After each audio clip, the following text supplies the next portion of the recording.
Hi everyone, welcome to Ask Alan, a fantastic series that we started, well, now 19 episodes ago. Well, this is episode 19.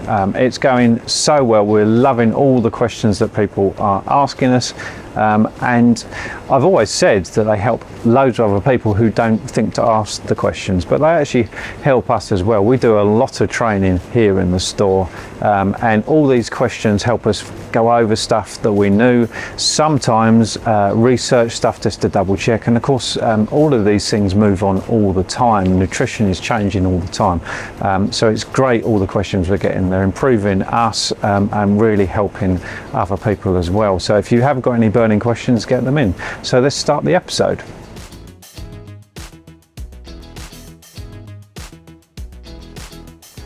So question one, how much do I feed my cat?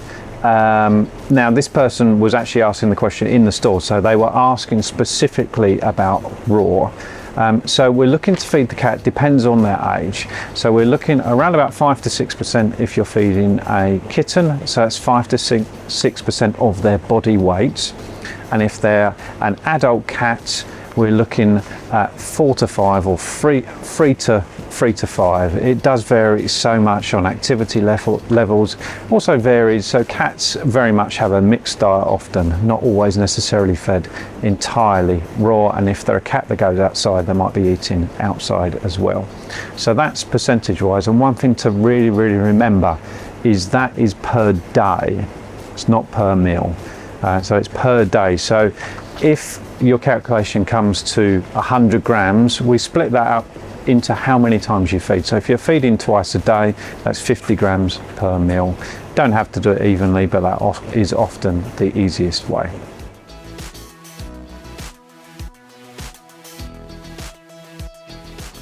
Question two, can I mix wet food with raw? So don't specifically say whether they're talking about a cat or a dog, but the answer in both cases is yes, you can definitely do that with no issue at all. And it's very common for people to do that. Just make sure that the wet food is grain-free, because we don't want to cause any problems with that, but you can definitely mix wet food, or sometimes known as pouch food or canned food, with raw food. That's no issue at all.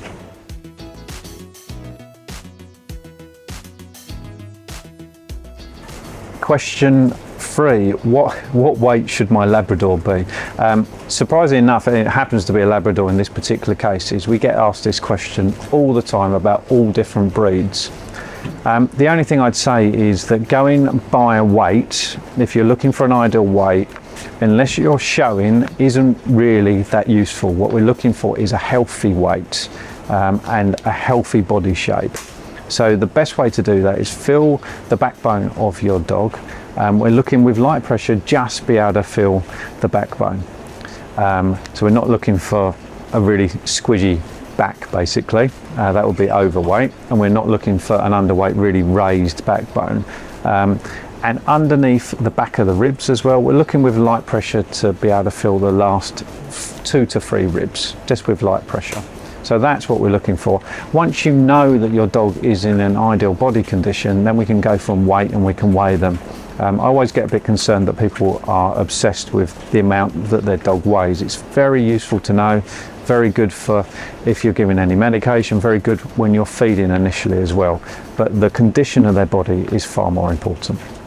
So that concludes all the questions from this episode. Thank you for getting your questions in. We love answering them. See you soon.